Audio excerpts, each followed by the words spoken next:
What a great time at Daytona Jeep Beach 23. I got the link below of the fully edited vlog, as well as a link for these visor repair kits that's gonna work on a 2018 to 22 Jeep Wrangler. Now, as you can see here, the top of this visor actually breaks off, making it fall. This is a 2020 and my client takes great care of their vehicle. Unfortunately, this is a factory defect and it breaks on not only the passenger side, but the driver's side.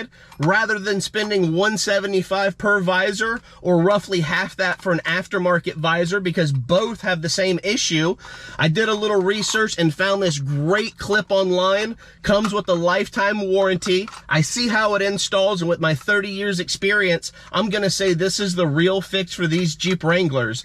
Now, in the kit, it's a small kit, it's very affordable. I believe when I purchased it at the time of this video was about $25.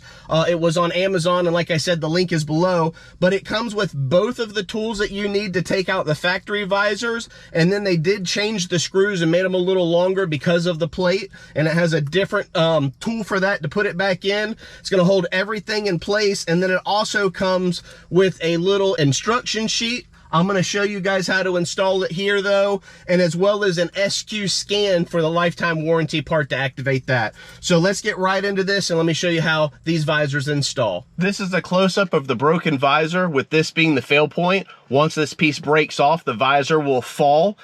What we're going to do is we're going to use this knuckle right here and the piece supplied in the kit with the 45-degree angle cut out of it. We'll take this angle and set it next to the knuckle, pushing it in place, giving it a nice little clip.